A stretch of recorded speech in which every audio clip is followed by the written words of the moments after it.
Noong araw po, madalas na napapakinggan ko po sa mga matatanda, pag pinapayuhan nila yung mga kabataan, ang sabi po ng mga matatanda, "Ineng, pagpipili ka ng nobyo, yung nonobyohin mo, piliin mo yung relihiyoso, yung religious."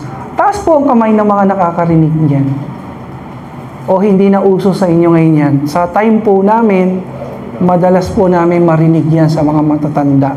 Na kapag magbo-boyfriend ka, piliin mo yung relihiyoso. Kaya nung araw kami, abay, talagang nagsisimba kami para magpapansin. Amen po. Kasi po, ang isip ng mga tao, kapag ang isang tao ay relihiyoso, may takot sa Diyos at hindi yan gagawa ng masama. Na po, ito po yung klase ng religion na nais po ng Diyos. Nais ng Panginoon na makita sa isang reliyon. Kapag religion po kasi ang pinag-uusapan, kadalasan ang reaksyon ng mga Christian na tulad natin, hindi dapat religion. Hindi really religion. Ayaw po natin sa religion. Pero sa Biblia, may isang religion na gusto pala ng Diyos. Basahin po natin saglit. Sabay-sabay po natin basahin ang Santiago 1:27. Ang relihiyon na dalisay at walang dungis sa harapan ng ating Diyos at Ama ay ito: dalhin ang mga ulila at mga babaeng na byuda sa kanilang kapigatian at ingatan ang kanyang sarili na walang dungis sa sanlibutan. Yan ho pala ang religion na gusto ng Diyos. Hindi po religion na marahas. Hindi po religion na nananakit ng kapwa. May mga religion na ganyan, yung mga nag-aaway tapos magsasakitan. Ang gusto pala ng Panginoon na religion, yung walang dungis. Pure. Yung may malasakit sa mga, ang sabi diyan, mga ulila. Sa mga bata na ulila, sa mga byuda na wala nang nangangalaga, yan ho pala yung relihiyon na gusto po ng Diyos. At yan din po yung gusto nating gawin as church. Kaya isama nyo kami sa panalangin. Ang mission po natin ngayong mahal na araw, dalawin yung mga nasa bilangguan, mga nasa kapigatian, mga ulila, mga widow, balo, ipanalangin sila mga nasa hospital, sila mga rehabilitation center, ma-reach out sila, madalhan sila ng gospel, ng mabuting balita. Pakisama po yan sa prayer. Amen. Now, malaki naman po ang pagkakaiba ng, pakisabi po, religion. Pakisabi po, relationship. Kailangan hindi ka pwedeng manatili na lang sa religion. Kinakailangan i-level up mo yan into a relationship with God. Malaki po pagkakaiba niyan. Kapag religion at religion ang pag-uusapan at i-compare mo yan sa relationship with God, napakalaki ng pagkakaiba niyan. Kasi maaaring ang isang tao religious pero masama ugali, tagtad ng bisyo sa katawan. Marami po akong nakikita ng ganyan. Nagpapasa ng krus, nagpapapako sa krus, bumubuhat ng mga santo. Makikita mo sila maya-maya nag-iinuman sa isang tabi, nagre-red horse. Yan po yung ayaw po ng Panginoon. Religious pero hindi godly. Religious pero disconnected with God. Ang nais ng Panginoon, pakisabi po, relationship with God. Ang isang taong religious lang ang dating po niya, maaaring nasa loob siya ng church, pero yung isip po niya, wala sa church. Maaaring nandito yung katawan niya physically, pero he is spiritually absent.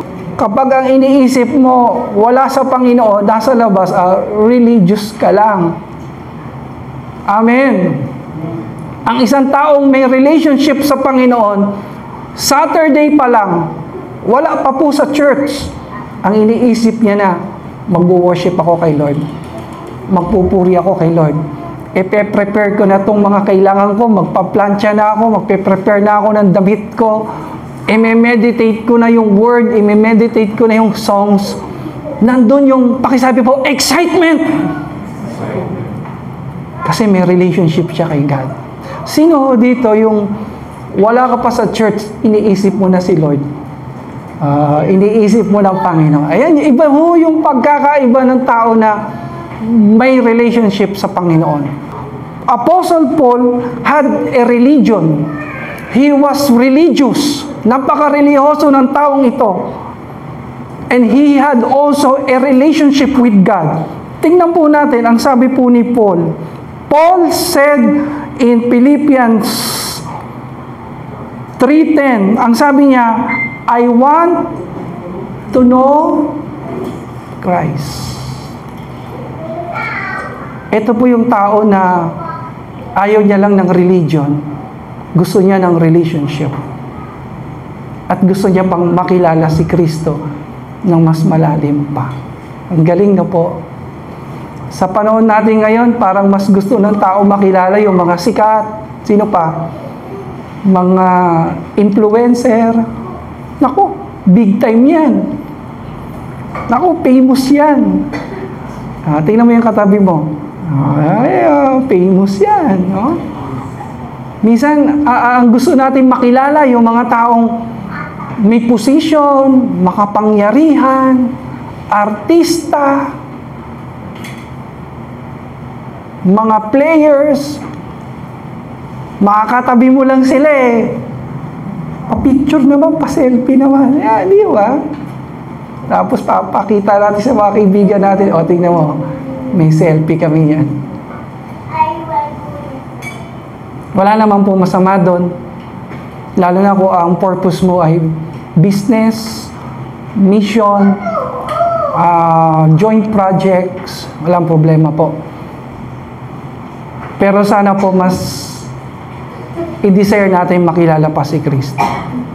Amen. Huwag po tayong makontento lang na ito lang yung pagkakakilala mo sa Panginoon. Pakisabi nga sa katabi mo, laliman mo pa. Dagdagan mo pa. Amen. Huwag kang magpatalo sa mga kulto. Huwag kang magpatalo sa mga tao na liko ang pananampalataya na kapag nagpaliwanag sila, ay matindi. Magugulat ka. Dadalawin ka nila at sasabihin nila, alam mo ba si Jesus Christ? Si Jesus Christ. He is an angel.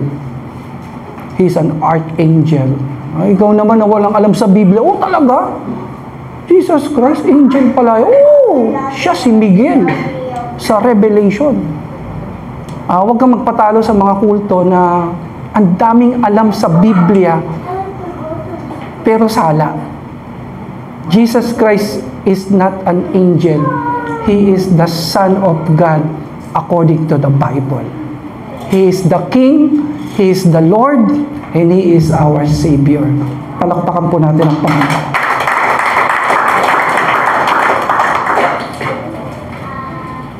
Now, kung kinikilala mo si Kristo, pakisabi sa katabi mo, dagdagan mo pa. Dagdagan mo pa. Huwag mong hayaan na makilala mo lang si Kristo, kundi panampalatayaan mo si Kristo. Pakitanong nga sa katabi mo, bakit? Ba't kailangan pa? Yung kala ko ba sapat na yung makilala mo si Kristo, bakit kailangan pang panampalatayaan?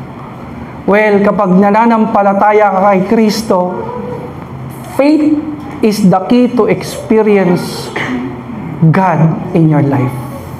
If you really want to experience the Lord in your life, you need to activate your faith. Ito pong mga taong ito, kilala lang nila si Kristo, alam nila yung background ni Kristo, nakita nila kung paano lumaki si Kristo, paano siya nagbinata. Pero ang problema, kilala lang nila si Kristo pero hindi sila nanampalataya. Kaya hindi nila naranasan ang kapangyarihan ng ating Panginoong Hesus. Amen. Pakisabi po, Nazareth. Sa Nazareth, pinanganak ang Panginoong Hesus. Doon po siya lumaki. Pero kahit kilala siya ng mga tao, walang pananampalataya sa kanya yung mga tao. Kaya ang sabi ng Biblia, dito lang sa lugar na ito, hindi masyadong kumilos ang Panginoon. Ang tanong po, sino dito gusto niyang maranasan yung malakasang kilos ng Panginoon? Sino dito gusto niyang maranasan yung pinakamatinding kilos ng Panginoon sa kanyang buhay? Ang susi po, pakisabi ho sa katabi mo, you need to exercise your faith. You have to trust Him. Ang sabi po dito sa Matthew 13:54 hanggang 58, pakibasa po natin, sabi po diyan, Jesus faced rejection in His hometown, where people knew Him but didn't believe in Him. Yun pong masakit. Kilala nila ang Panginoon pero hindi sila sumasampalataya sa Panginoon. Kaya hindi nila nararanasan si Kristo. Maraming tao, naririnig lang nila si Jesus sa simbahan, saan pa? Sa mga Sunday school, naririnig lang nila si Jesus Christ sa mga pastors, sa mga priests. Pero ang problema, hindi nila nararanasan si Kristo. Yun po problema. Pakisabi po, head knowledge. Head knowledge lang. Pero dito sa puso, wala. Kaya makikita mo yung kanyang buhay, walang pagbabago. Makikita mo, nababalot pa rin siya ng dilim. Nababalot pa rin siya ng mga gawaing sanlibutan. Amen. So, ang sabi po, wag ka lang kumilala, kundi manampalataya ka at doon mo mararanasan ang Panginoon. Palakpakan po natin ang ating Diyos. Purihin po natin ang ating Panginoon. Ayaw po ng Panginoon na magkaroon ka lang ng religion. Ayaw ng Panginoon na kilalanin mo lang siya.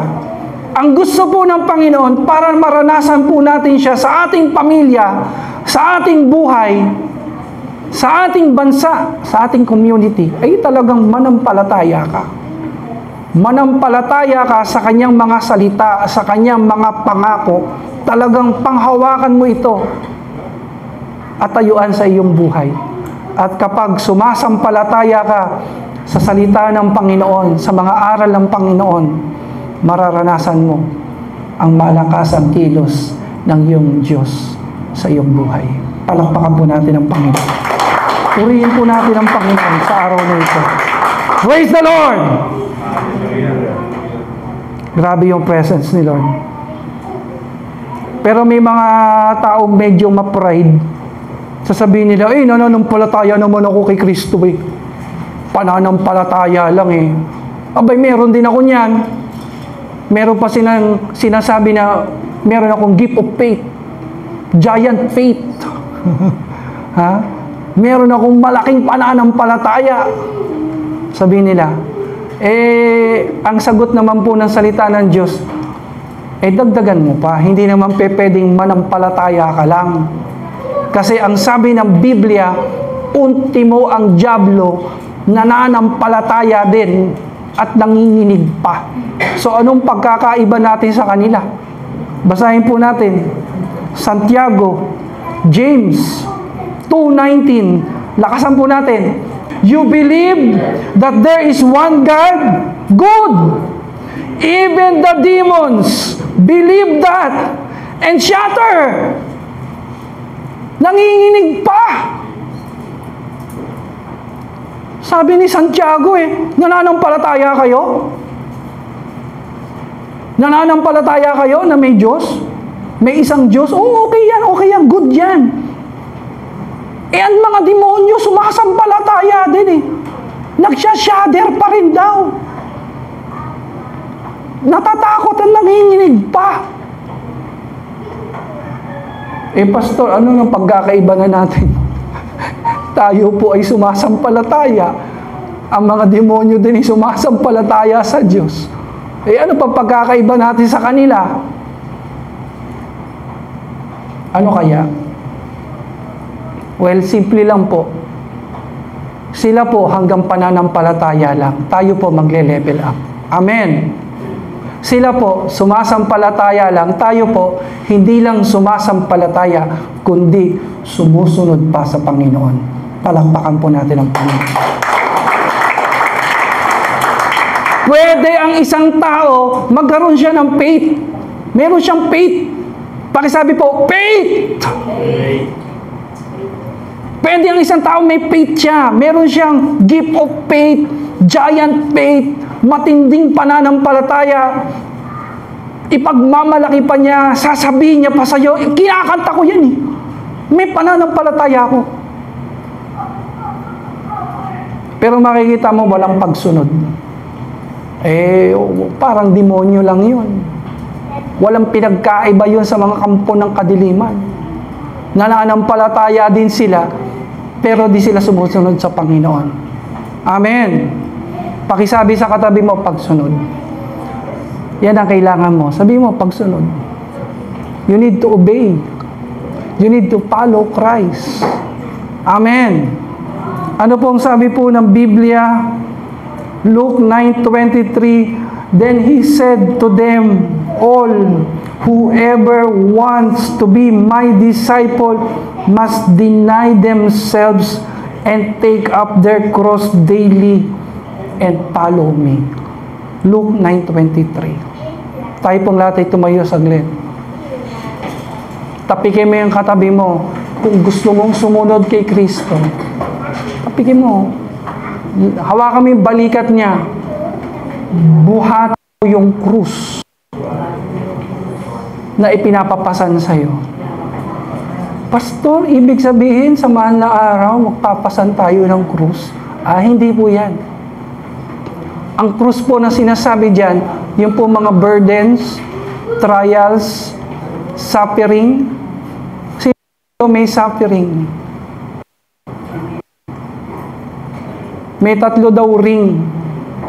Engagement ring, wedding ring, suffering. Sino dito may suffering? Krus yan. May iba po nagsasuffer from mental disease, from physical disease, from financial difficulties. Iba-iba po tayo ng suffering. Yan ang krus po natin. Ako po, may krus ako na binibit-bit po. Hindi lang po tuwing mahal na araw.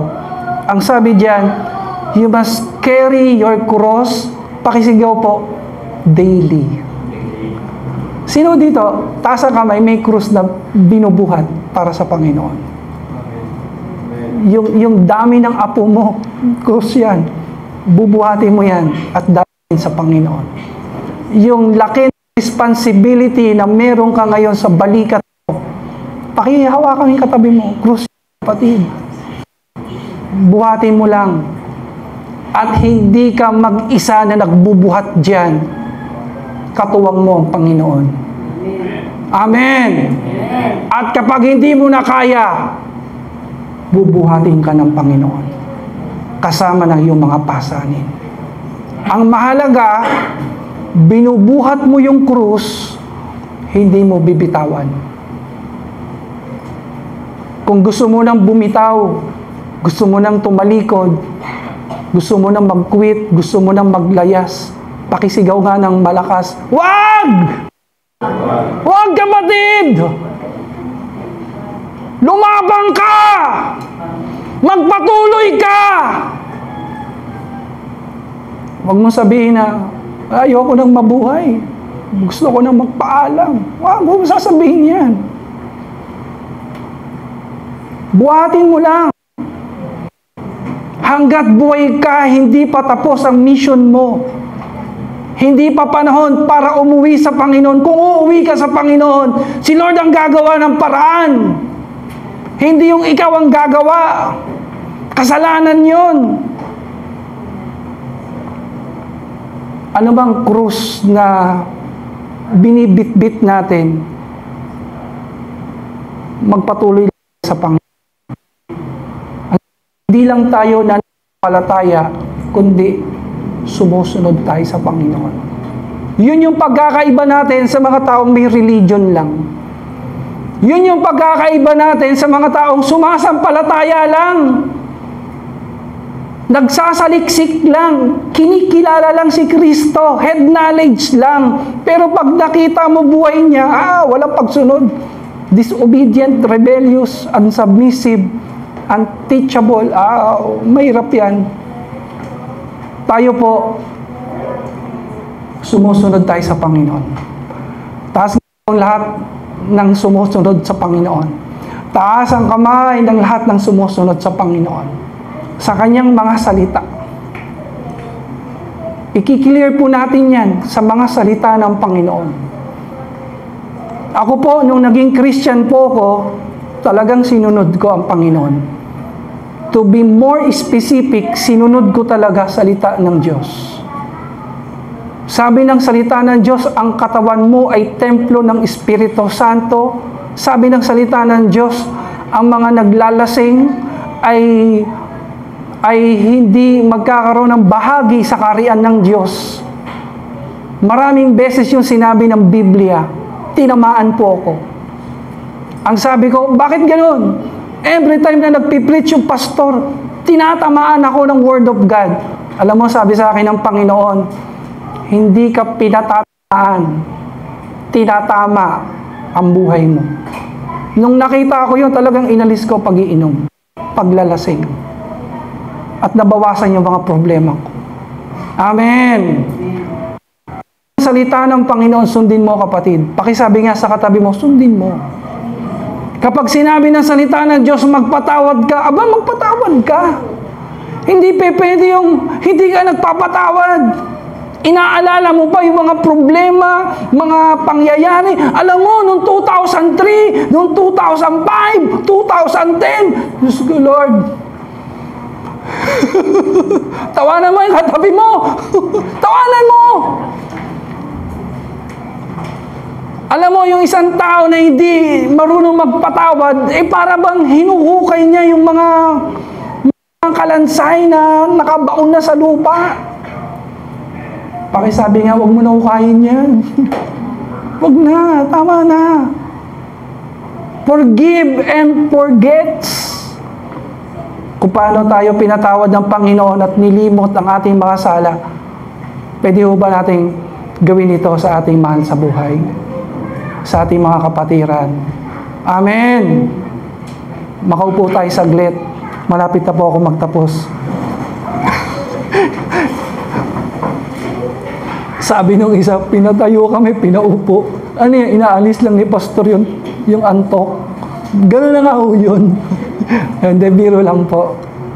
As we end po, hindi lang po tayo susunod sa Panginoon. Kasi marami sumusunod pero tumitigil. Kinakapos. Napapagod. Ang prayer natin, Lord, hindi lang po kami susunod sa iyo,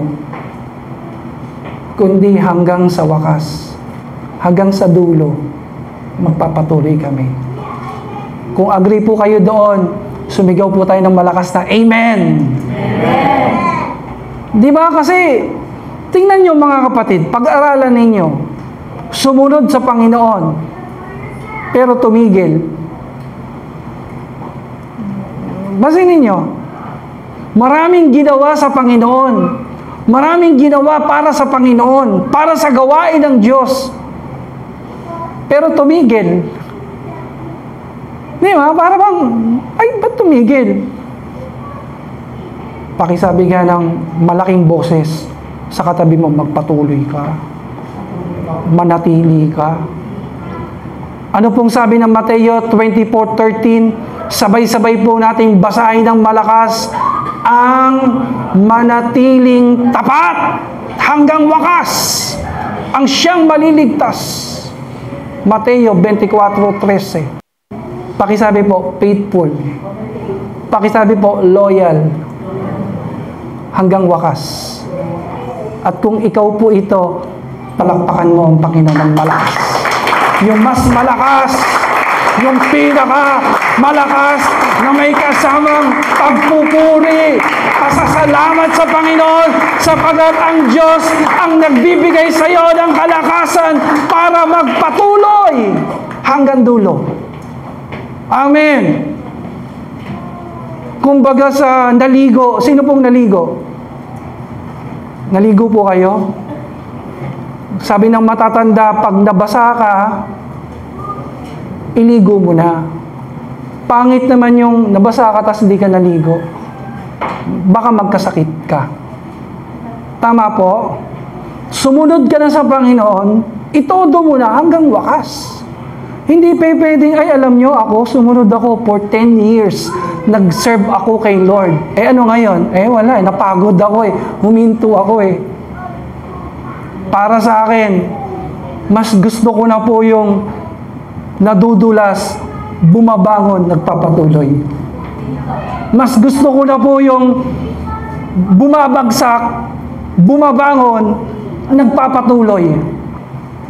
Pero kahit parang nananamlay, pumipilit pa rin, bumabato pa rin ng takbo para sa Panginoon. Nagpapatuloy pa rin. Amen. Kumbaga pumasok ka na sa school, mga estudyante, taas ang kamay, mga students, pumasok ka na sa school, parang ganun lang yun. Anong sense na pumasok ka tapos di graduate, di ka naman nagpatuloy? Pumasok ka na sa trabaho, sino pong mga pumapasok sa trabaho? Mga nagtatrabaho. Taas ang kamay. Nagtrabaho ka na, pumasok ka na, talagang magtrabaho ka na. Hindi pwedeng, nasa trabaho ka, parang pabanjing-banjing ka pa rin. Hindi maganda yun Kumbaga, wag mo nang laruin. Kumbaga sa basketball. Di ba? Magagalit yung mga kasama mo, lalo na pag crucial yung laro, tapos lalaruin mo pa. Anong klase ka? Laro na nilalaro mo pa. Nagigets siya nila Jed, nagigets siya nila Shagan. Hindi pwedeng ganun. Talagang ibigay mo na lahat. Todo mo na. Para sa Panginoon. Amen. Hindi po pwede na may religion ka lang, hanggang doon ka lang sa religion. Hindi. Dapat may religion ka, at the same time, binibuild up mo yung relationship mo kay God. Nag-gets po natin? At kapag binibuild mo yung relasyon mo sa Panginoon, nagsisimula ka ng relasyon, pinapalalim mo ito, kilalanin mo siya.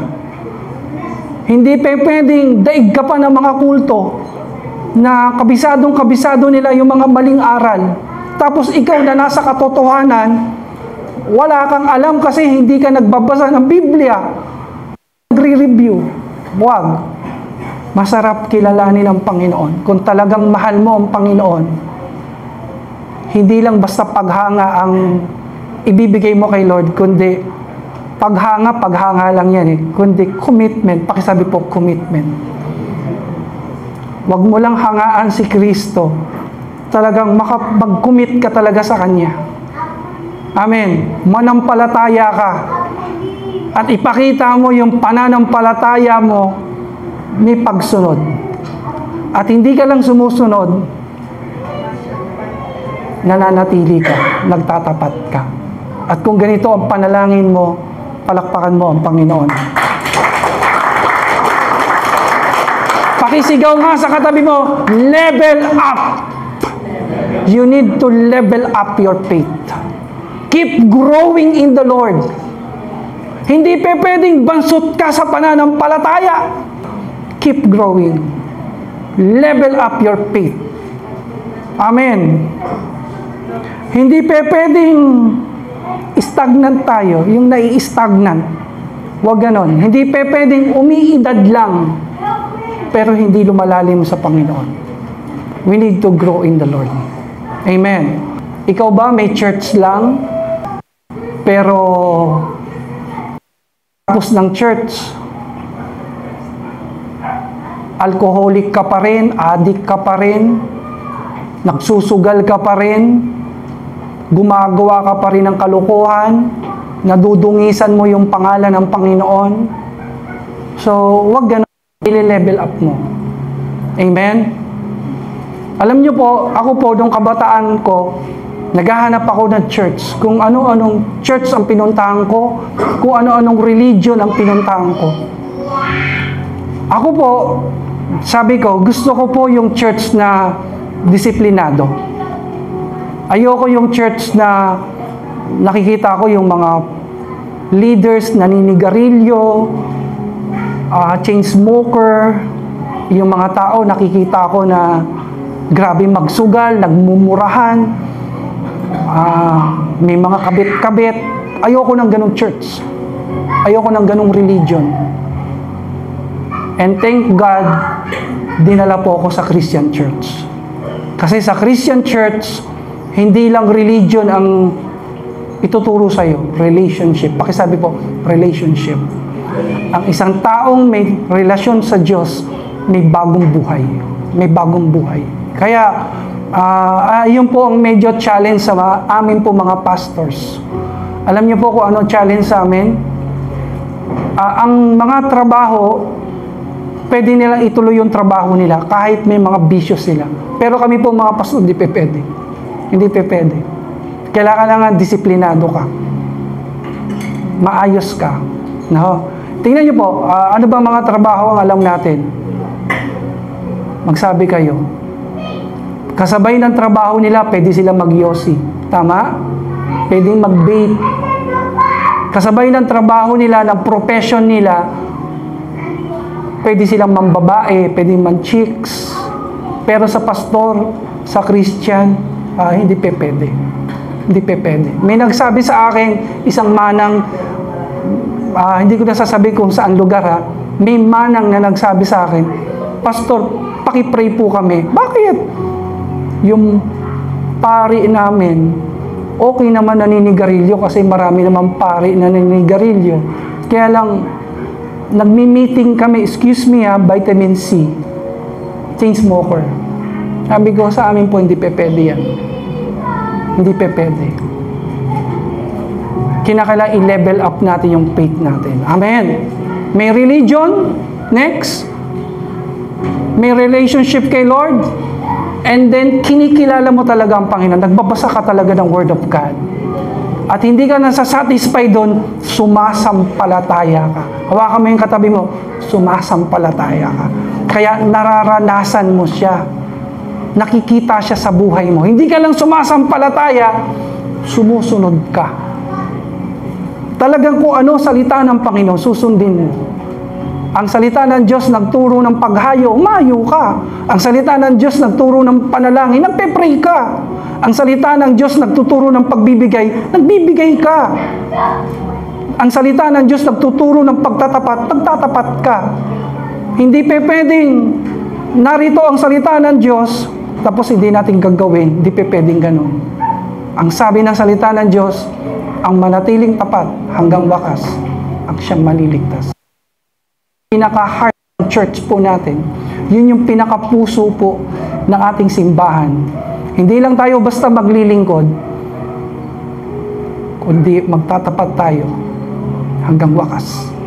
Tayo po'y manalangin.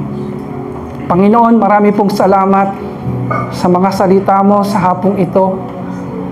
Isa lang po panalangin namin, huwag pong masayang ang lahat ng ginawa namin para sa iyo. Huwag pong masayang.